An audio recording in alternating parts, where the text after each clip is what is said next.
Мен жабырлануучу Сулайманова Нурхан 2024-жылдын 14-июнунда балам Жаныбеков Нариманды мектепте кезинде экзамен тапшырган маалында белгисиз бир аял эки баласы жана күйөөсү менен машинага салып кетишкен олорчу.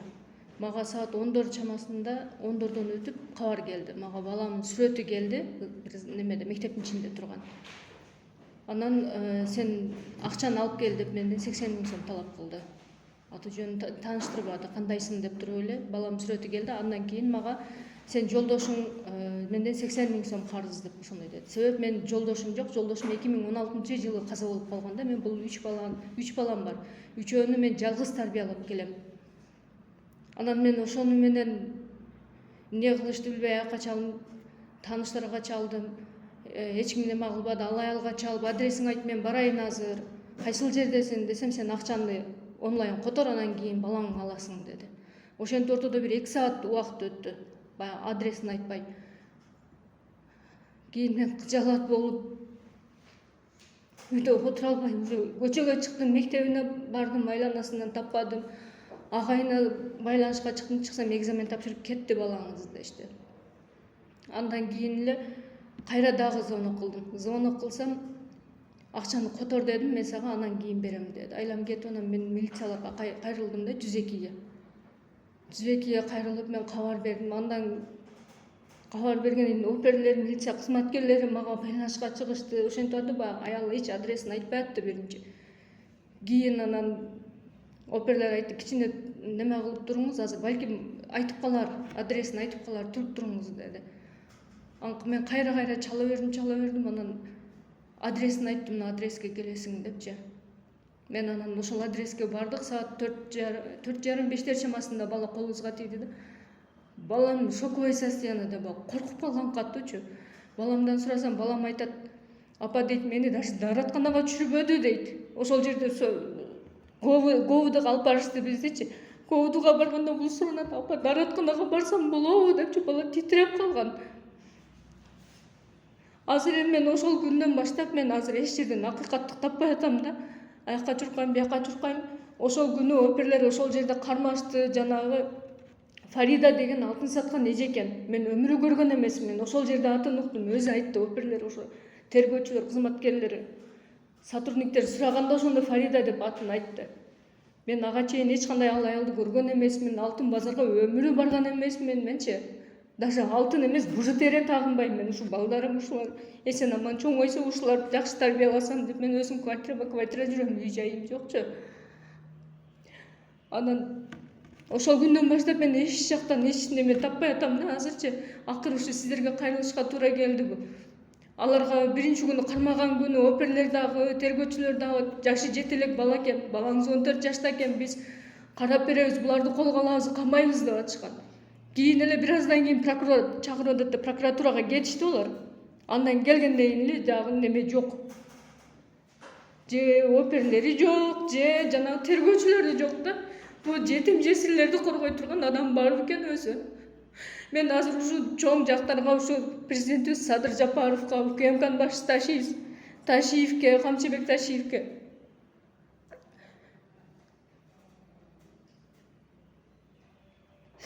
мен ошолорго кайрылып жардам сурагым келет. Алар алтын саткандар эле болсо балем, эмне акчасы көп адамдар экен аларчы. Анысы аз келгенсе ошол бойдон иш басты болду.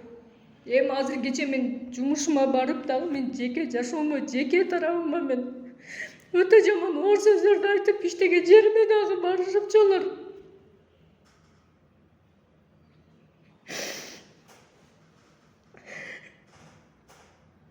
Иштеген жериме чейин барып, буну иштен бошоткула, ишке албагыла, силер да жабыртатасыңар, бул баласын саткан аял деп, акча үчүн сатып атат баласын деп мага жок жалаа күнөөлөрдү коюп атат. Мен ишке чыга элекмин ошол күндөн беричи. Мен ишке чыкпасам, иштебесем бул балдарымды ким багат мага, ким жардам берет мага?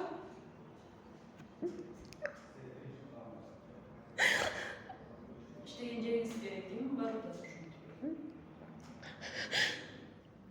Мен иштеген жерим ошо Фарида аттуу аял, анын жолдошу. Анан биз ошол күнү говудага барган күнү ошол жерде бир киши жүргөн, аны тааныбайм. дагы бир оронгон аял барышты. Барып тамактанып отуруп анан кийин чыгып кетип атып ошо бир жеке жашоомо жаман сөздөрдү айтып чыгып кетип атышат да. Мен оскорблять этип колуңан эмне келет эле дегенсипчи түртүп өтүп ушундай кылып атышат да. Же бул укук коргоо органдары карабаса, же башкалар карабаса, бизге окшогондорду ким карайт өзү негизи? Ошондой окуя кайсы мезгилде болуп атат, кайсы убакытта болуп атат? 2024-жылдын 14-июнь күнү. Кандай жагдайда болуп атат? Мына 5 күн, 6 күн болуп атат да. Мен азыр бүгүн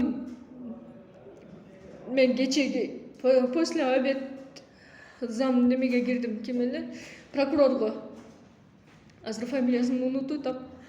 Зам прокурорго кирдим мен. Оштун зам прокуроруна. Кирсем уже бардыгы сүйлөшүлгөн. Балаңызды экспертиза кылабыз, экспертизадан таза чыкса кандай биз камай алабыз, кандай кылмыш ишин козгойбуз дейт. Али кылмыш иши козголо элек азырчы. Болбосо оперлер, ошо милиция кызматкерлери бар жок ошол жерде колго алышкан, баланы машинада кармап отурган. Мени чакырганда дагы Навай паркына чакырды. Барсам, аял өзү отуруптур. Бул ысыктан машина күндө турат. Балам машинада култанып туруптур. Буну баланы кармагандан кийин ошо мен барганга чейин машинадан түшүрүшкөн эмес. Машинада култап коюшуптур. Bundan сурасам, апа мен түшүрсөң өлөсүң менден деп буну коркутушуптур. Дааратканага барып алайын деп неме кылса дагы барбайсың депчи. Эки зөңкөйгөн эки баласы бар экен. Күйөөсү ошол аял төртөө, семейный да буларчы. Ошондо Ош шаарында болуп атабы? Ош шаарында болуп атат. Кайсы мектепте? Алишер Навай мектебинде. Экзаменге барган эле балам ошол жерге. Экзамен тапшырып, экзаменден чыккан маалында буну салып кетишиптир да. Азыр эми балам же мындай ачык сүйлөбөйт. 2 күн тамак ичпей жүрдү баламчы. Өзүнчө эле титрейт, эшикке жүрдө алып чыксам да, апа мен чыкпай эле коеюнчу эшикке деп, даже эшикке чыкпайт. Чыкпай эле коеюнчу мен депчи. Ушундай нерсе болуп атса дагы эч ким карабай атат. Аны ошо менде дагы кичине тааныштар немелер бар эле. Сураштырсам уже жогору жактан, прокуратура жактан уже кысым болуп атат. Оперлерге да, тергөөчүлөргө дагы кысым болуп атат. Иш козголбосун, жапкыла деп неме кылгыла деп атат. Ошол себептен иш козголбой атат деп мага кабар келди. Анан мен бул жакка келдим да эмичи. Кандай кылсам болот, эмне кылсам болот? Курматтуу Ташиев Садыр Жапарович. Бизге окшогон жетинчи сирлерди карайсыздарбы өзү?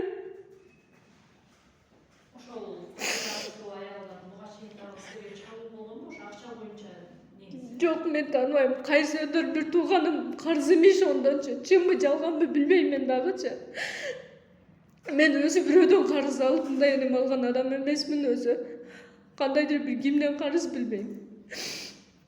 Ошо тууганым буга угрожать этишиптир, таап кел, ата-энеңи таап кел. Ата-энең ошо акчаны берсе кетесиң, болбосо жок деп. Мага дагы айтышты, акчаны алып кел депчи. Мен дагы акча жок болчу, мен акча жок, аяка чалдым, ал тууганым бияка чалдым. Эч кимден акча таба албадым. Мен кайсы экен, балким балам өлтүрүп коябы же бир нерсе кылып коябы деген нерсе болду мендечи. Аябай катуу коркуп акча таба албадым. Акырынан ошо милиция кызматкерлерине байланыштым да мен. Жана туугандарыңыз акча карыз экен деп атпайсызбы? Ошону сиз өзүңүз таппадыңызбы негизи? Тууганыңыз. Мен туугандарыман кимиңер карызсыңар деп неме кылдым, баары эле карыз эмеспиз деп эч ким ислам албады. Атын айтпадыңызбы сиздерге? Бул адамым депчи. Бул тууганым деп же просто тууганым деп? Мага тууганың деген жок, эриң деди. Эриң деди. Мен ал жерге баргандан кийин дагы мен сага алтын бергем деп мага жала жапты. Мен сенден алтын алдымбы, мен көргөнмүнбү сизди дедим. Же мени көрдүңүз беле мурун кийин десем, кайра жок, мен сени көргөн эмес элем, сага берген эмес элем деп кайра ушат деди. Бул жерде азыр куру домат болуп атат да, мен тарапка болгончу. Баламды дагы жөндөн жөн алып кетти. Жөндөн жөн кармап отурду. Ошол күнү кечке башым деп түнү мен тамак ичпей температура болуп чыкты баламчы. Аны ким карайт? Балаңызды мектептен кантип салып кетишкен, ошол боюнча токтоп кетсеңиз, алдап салып кетишкен же күч менен салып кетишкен? Баламды күч менен салышыптыр. Эки баласы колунан кармап машинага отур деп ошондой деп салышыптыр баламдын айтуунда. Мен ал жерде окуя болгон жерде жок элем негизичи. Баламдын айтуусу боюнча эки колунан кармап күч менен салган. Чыкпасаң көрөсүң бизден, мойнуңду жулабыз дешкен. Ошону менен ушул машинада кармап отурушуптур да. Азыр мына күндүн ысыгын көрүп атасыздар, кандай күн ысып атат. Бала эртең менен саат 11-12'de машинага чыкканда дагы саат 4:30 чейин элестетсеңиздер, машинада ысыкта, кайнаган ысыкта отурган баланы. Азыр ошол шектүүлөрдүн Шектүүлөрдүн баардыгы азыр сыртта тайрандап жүрүшөт, сайрандап эле кайра мага ишке барып алып мага угрожать этип атышат. Ар нерсени айтып, жеке жашоомо оскорблять этишип, сен балаңы акча үчүн сатып атасың депчи. Кайсыл эне баласын сатат? Ойлосоңуз, кайсыл эне? Өзү бизде Кыргызстанда чындык жок болуп калды өзүчө. Жалаң акчалуулар, ошо алтын саткандар акчалууларды карашат, акчасын алышат, ошолорду карап иш жаап ташташат. Бизге окшогон карапайымдар чыркырап эле боздоп ушу көчөдө ар жерге барып жүрүшөт, чындык таба алышпай. Жана катылуулар болду атасыз, балаңыз сотко тартып, мага жөнөтүп атасыз. Ошо переписка жазуулар барбы WhatsApp'та негизи факт керек да. Бар. Башка телефондо бар. Мен азыр андан кийин мага телефондон жой номерлери өтө көп чалуулар боло берди. Мен өзүн тааныштыргандар да болду, тааныштырбагандар да болду. Өтө көп чалуулар боло бергенден мен коркуп алып телефонду өчүрүп койгом. Жаныңызда эмес. Жанымда эмес азыр. Аны мен өчүрүп коюп, андан кийин азыр башка телефондо жүрөм. Сиз ошол милициялардын аракетсиздиги боюнча прокуратурага башка органдарга кайрылып коюпсузбу? Кечээ прокуратурага кайрылдым. Зам прокурорго кайрылдым. Оштун зам прокуратурасына кирип кайрылсам, иш козголгон жок, азыр ачык эле айтты. Иш козголгон жок, иш козгошкон жок деди. Себеп десек, себеп баланы суд экспертизадан өтүп бүтүш керек деди. Суд экспертизадан таза деп чыккан болсо, бала жабыр тарткан эмес болгон болсо, иш козголбойт деди. Ал кандай болуп калат? Ошо кылмыш ишинин үстүндө бу оперлер барып, милиция кызматкерлери барып, баягы колго алып кармап атышат. Анан кийин дагы бул жерде ошо экспертизаны гана күтүп отурушат да, иш козгобойчу буларчы.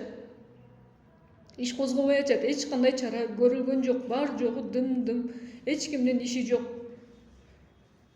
Ошо колго түшүрүшүндө сиз дагы ошол жерде эле? Мен ошол жерде болчумун, мен бардым. Алар качканга башка аракет кылыштыбы? Качып кетишти.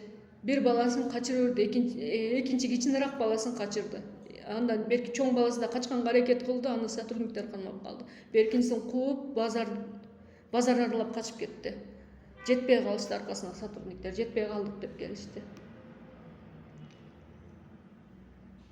Ал эмес даже балам отурган машинаны кайсыл ушул машина беле десе, ошол киши жолдошу ушул биздин машина ушулбу дегенге чейин барды. Калп эле машинаны таныбастыкка алды да ал кишичи. Анан балам ушул машина ушунда отурдум дегенден анан мойнуна алышты.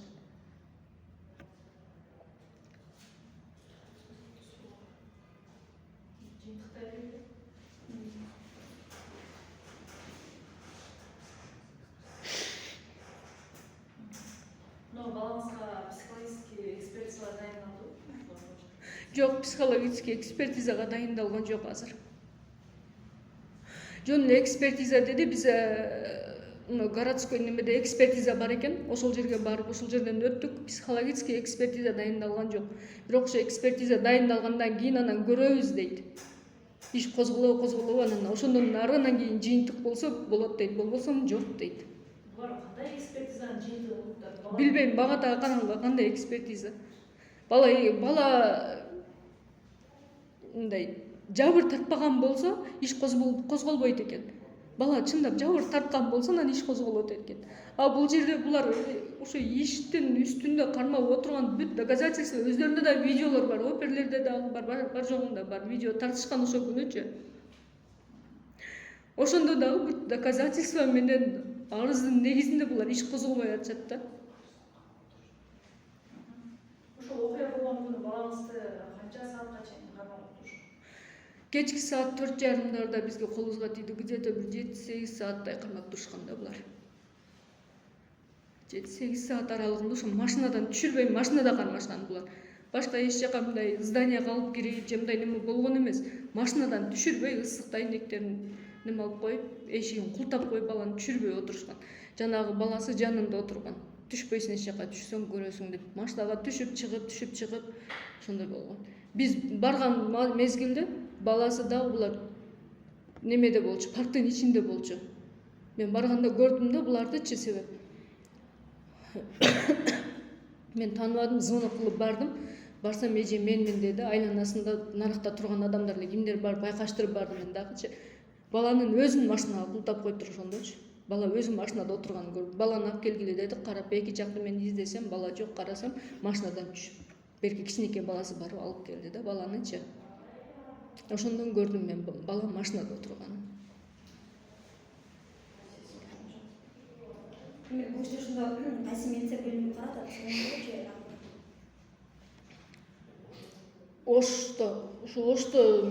Оштун немеси да милициялары деп, ГОВУД деп ошол жерге алып барышты биздичи. Кайсыл участка, кайсыл экенин деле билбейм, мага маалымат беришпеди да эч кандайчы. Кайсы милиция кызматкерлери кайсыл жерди карап атат билбедим менчи. Ошто ошо ГОВУДга алып барышты.